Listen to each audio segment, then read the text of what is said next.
I grew up in Kenya in a small town called Rombo. It's on the border of Kenya and Tanzania, kind of far removed from any of the big cities within the country. So, growing up, you get a lot of exposure to some of the disparities in healthcare.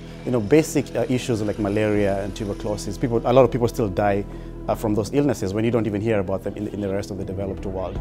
And then as I was growing up, HIV/AIDS became a big issue, and I saw some of my family members were actually afflicted and lost a few of them to HIV/AIDS. And as a young person, you just become aware of your environment, and you start to think, what can I do to try and improve and change things? Luckily, I did very well in my sciences in school, and between seeing what was going on and trying to figure out what could I do, I decided that healthcare was a space that I was going to pursue as a career. And for some reason that I can't really explain, I was just fixated on going to the US. To me, it was a place to be. I heard about how open the society here was, and the fact that you could actually come here and pursue the American dream, whatever that meant for you. So after my high school, I was fortunate enough to get a scholarship to attend college in Texas, at Texas Southern University.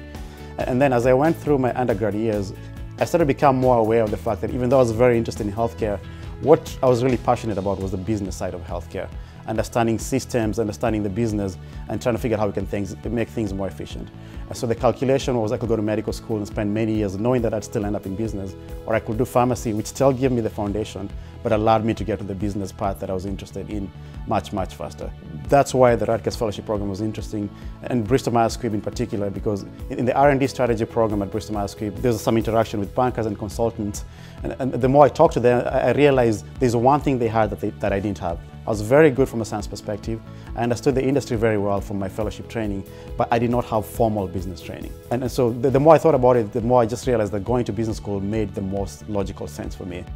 The fellowship program has definitely been important because, again, there was not a lot of former PharmD postdocs that had come to business school.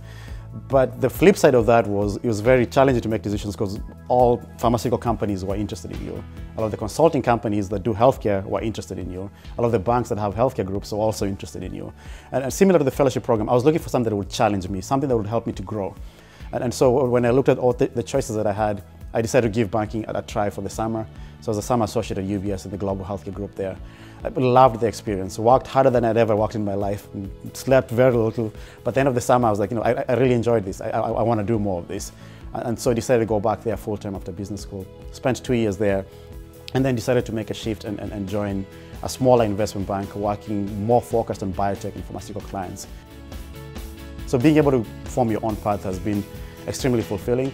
But to me, the most fulfilling part is actually now through social networks, for example, LinkedIn, I get a lot of inbound emails, requests for phone calls, requests for coffees with pharmacy students who are able to see my profile, see what I've done, and now want to follow in the same footsteps. And to me, being able to spend time on the phone with them and mentor them as they think about the fellowship program, business school, careers in finance, that's the most fulfilling portion of it. It's not so much what I've been able to do for myself, but the fact that what I've done is opening up doors and inspiring others to follow the same footsteps.